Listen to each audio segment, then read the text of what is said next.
What's going on, guys? Kenny here again, and today I've got another hype versus reality video for you guys, and that's gonna be about this guy. That's right, folks, this is the Cold Steel Broken Skull. Yeah, I'm gonna be crushing some heads with this guy. That is the Steve Austin, Stone Cold Steve Austin, special Cold Steel. And first off, I want to give a big shout out and thank you to Kurt, JCool G19. I want to give a big thanks to him for letting me get this guy in hand.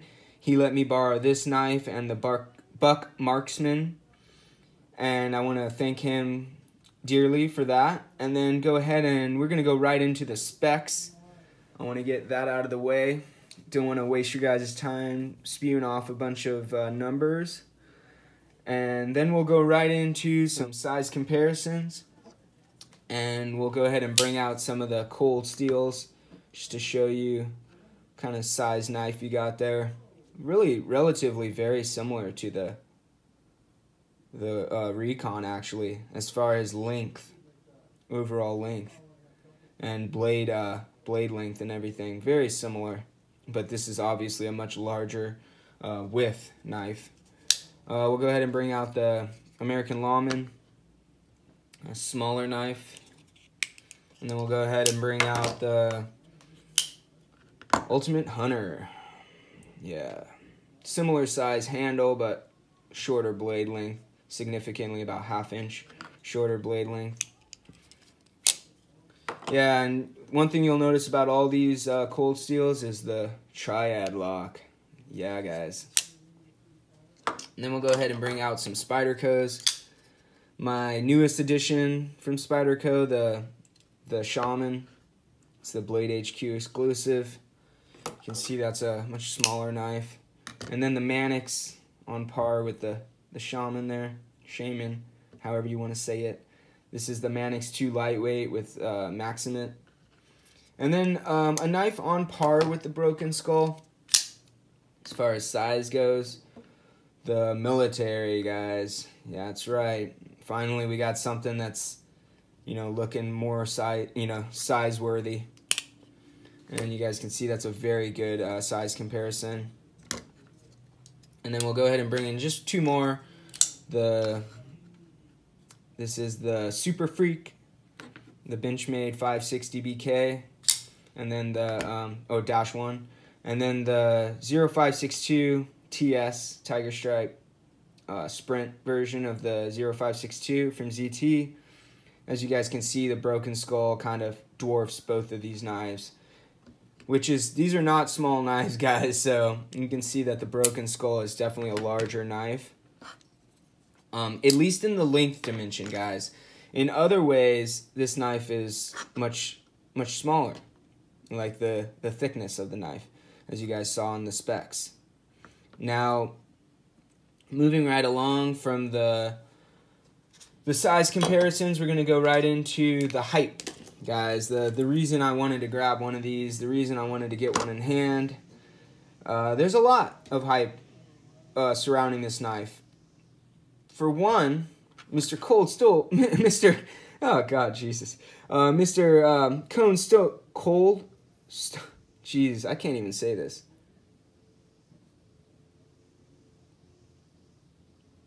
Mr. Stone Cold Steve Austin.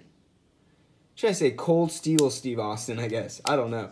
Mr. Stone Cold Steve Austin pretty much endorsed this knife. Which, you guys, I mean, look at that billboarding. But, yeah, we'll get into that later.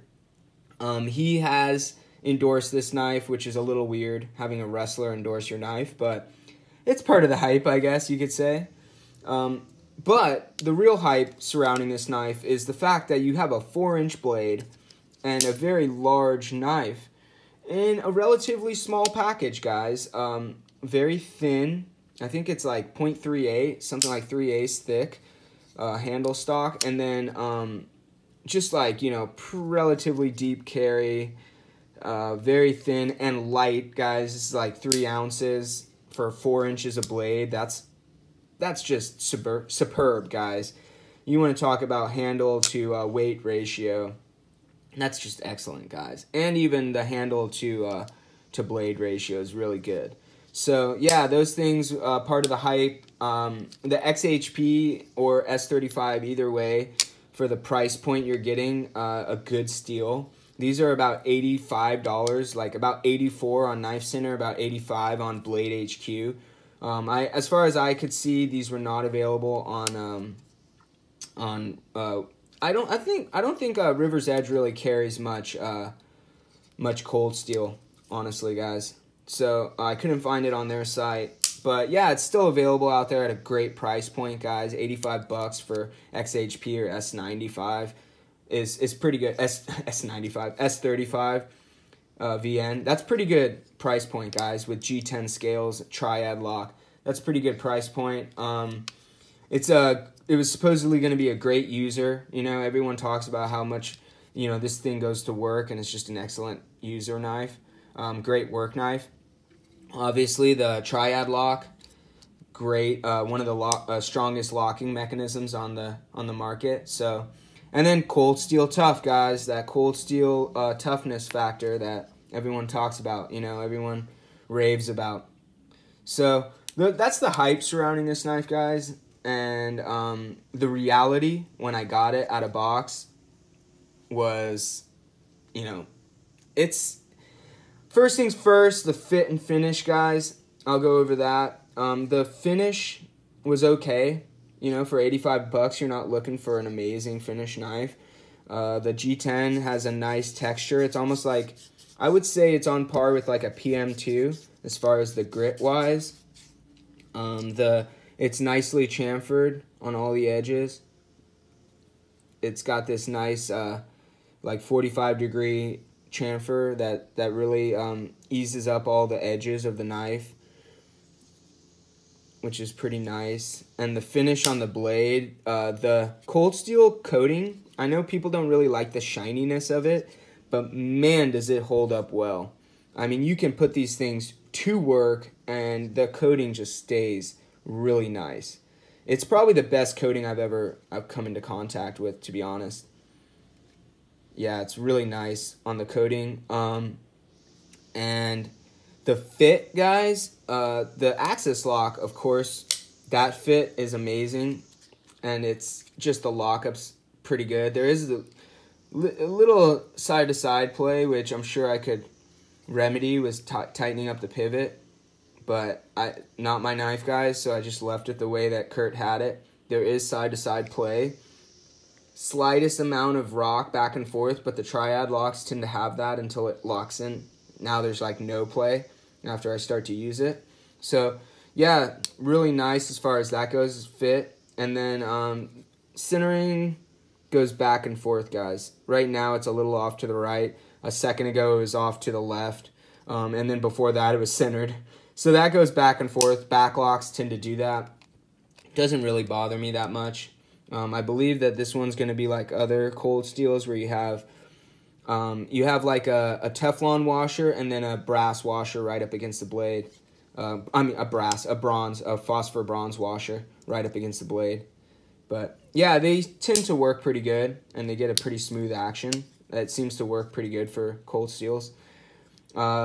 And then the finish on the pocket clip, yeah, just painted, and you could see it chipping off there. That's not amazing, but you know, decent for the price. What you're getting as far as fit and finish, you know, not amazing.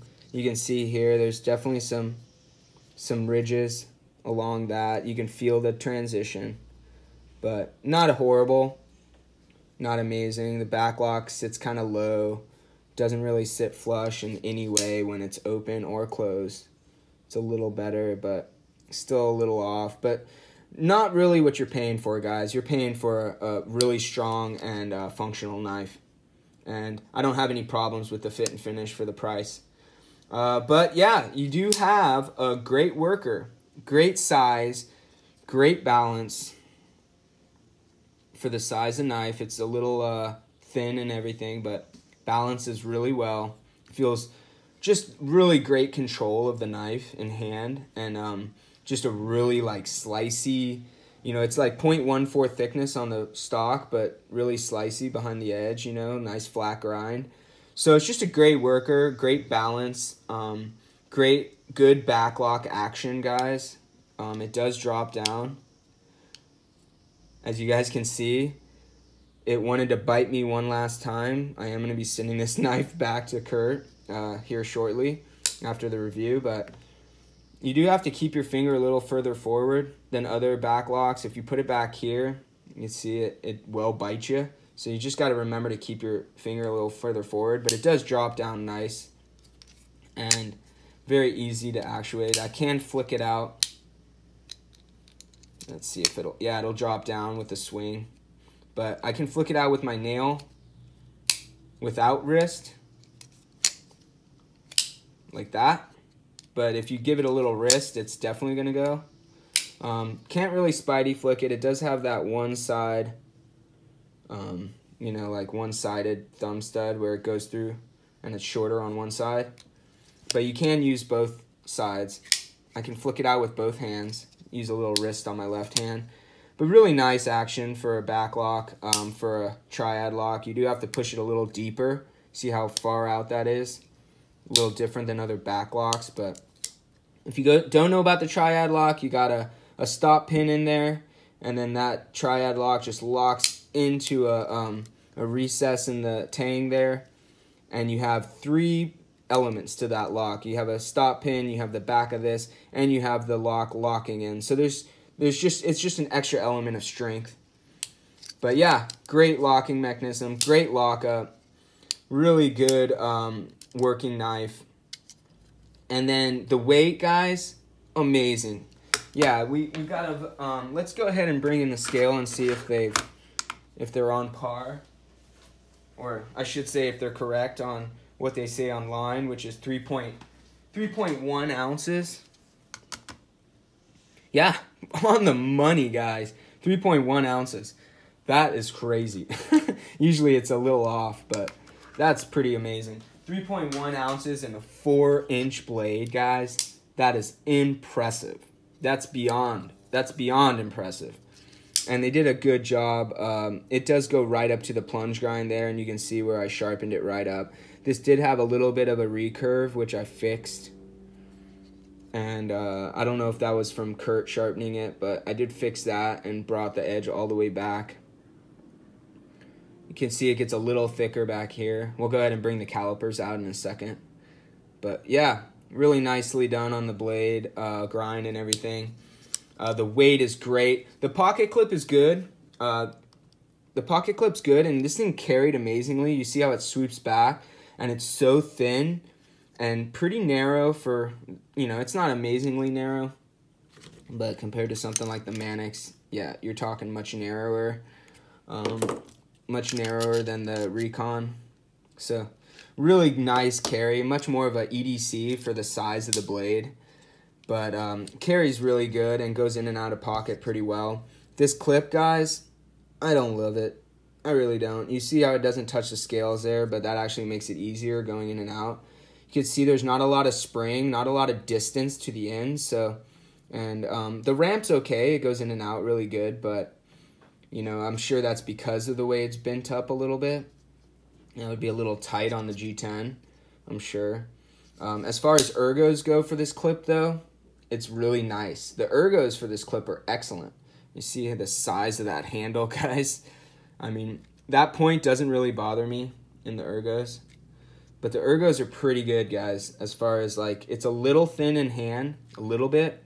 But, I mean, look at all that real estate. You can really sit anywhere on this handle. It's choke back, choke up. Really nice handle. The clip disappears in hand, but not amazing for the pocket. Although the carry is pretty deep, and that's not bad. It's just, that clip is just not very amazing. It's there. Yeah, I don't love it. I don't necessarily hate it, but it's there. Yeah, so that's that. It does have a great blade though, guys, and I'll go ahead and bring out the calipers now. We'll see how thin behind the edge it is.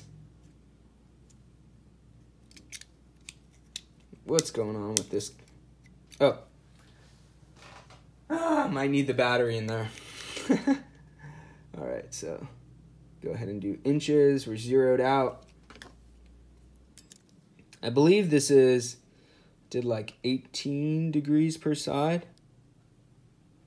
28 back there.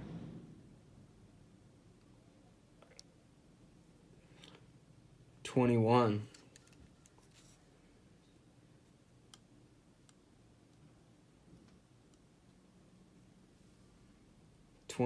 Yeah, that's about what I felt like. I mean, you know, for the blade stock and everything, getting full flat ground down to 21. It slices really good, guys, actually. 32. Okay. So you guys can see it's not amazing as far as the behind the edge thickness, but it's good. It's good, guys. And with the full flat grind, I did notice and use it. It slices very well. I'll go ahead and put that on now. Me using this knife. The steel, the XHP did sharpen up really well. And for the most part, what we've found with cold steel is they do a really good job heat treating XHP.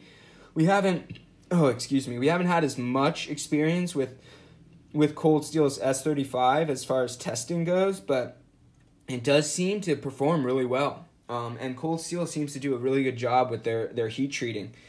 Taiwan seems to be doing a pretty good job with heat treating. And this is no exception. I really did enjoy using this XHP. The sharpening was really nice. It didn't quite come up as good as maybe my my Recon 1, but it did come up really nicely, and I did enjoy sharpening it. And it does seem to be holding up really well. And I really just enjoyed slicing with this knife. It was really comfortable to use, really nice, really good knife.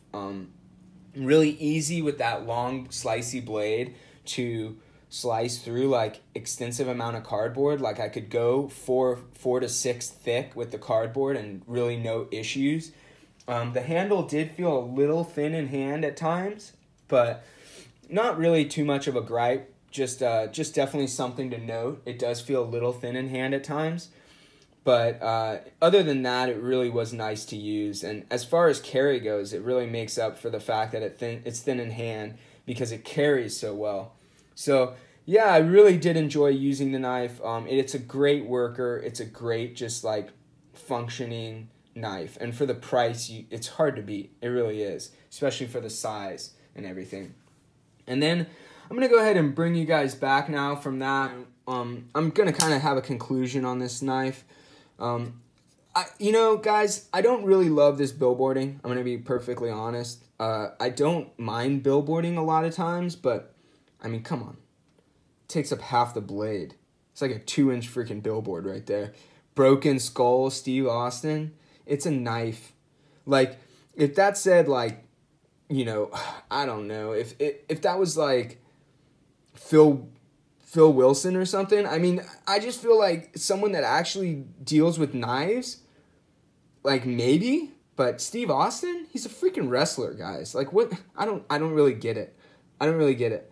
And on this side, it's actually much more subtle. I actually like that side a lot better than I like that side, but I don't love that billboard on the side of the knife, to be honest. And if this was my knife, I'd probably eventually just do a regrind and get this thing even thinner behind the edge and then get rid of all that billboarding. But yeah, it's just a gripe. It's nothing really. I don't mind it. If this was mine, I would just probably use the hell out of it and I wouldn't give a shit. But yeah, it's just something to note, you know, it's a lot of billboarding there on that blade. I did, guys, you could see that cut there, dropping this thing down. That's the one thing that definitely to note. Don't cut yourself, and you probably will at least once, but something to note. The carry was great. The clip is okay. The fit and finish is okay. It's good for the price point. Really good blade though, guys, and I would highly suggest it for the price, especially if you need a 4-inch blade and you need something that carries better than something like the Recon. Personally, guys, am I going to keep this knife? Or I shouldn't say am I going to keep it because it's going back to Kurt, but will I be buying one of these after I see it go away? Probably not, guys. and I'm going to explain to you why. I'm a firm believer. I do have a lot of like things that are excessive, like knives that are probably the same and they fight each other for the pocket time. But I try not to do that. I try to, you know, pick my favorite of the two and send the other one away. Although sometimes that doesn't necessarily happen, you know. Sometimes I just love a knife so much it'll stay.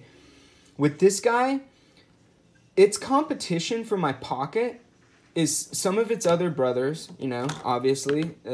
Competition, but these aren't as easy to carry, except for maybe the Lawman, you know, is probably as easy to carry, if not easier. But those are all competing, and I think for me, the Lawman would probably beat this guy out of my pocket a little bit, even though this one slices, like it has a longer blade, so for work, I would probably grab this over the American Lawman.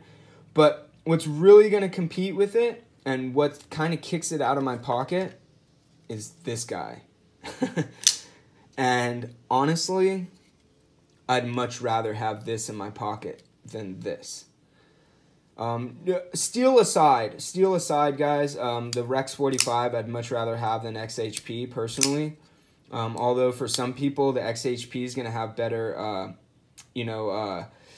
resistance to corrosion. So this might be a better option for most people. For me, I'm going to take care of my steel and put, EDCI on it and everything, but just the functionality of this knife, it just fills the hand much better, and in long-term use, which is what I'm going to be doing with a blade this big, is usually long-term use, I'd much rather have this in hand.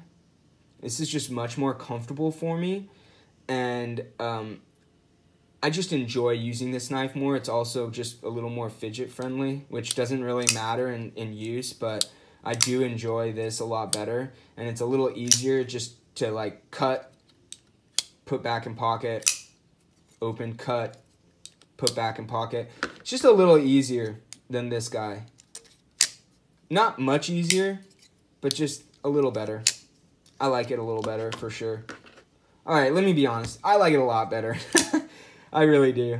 I like the military much better than I do the Broken Skull. It's a much more expensive knife, though, guys. And if you're like looking on a budget, this is just about the same amount of working ability as the military. You know, even a little more blade, and probably significantly more cutting. Well, just like about maybe a 1/4 inch more cutting surface, which really isn't much.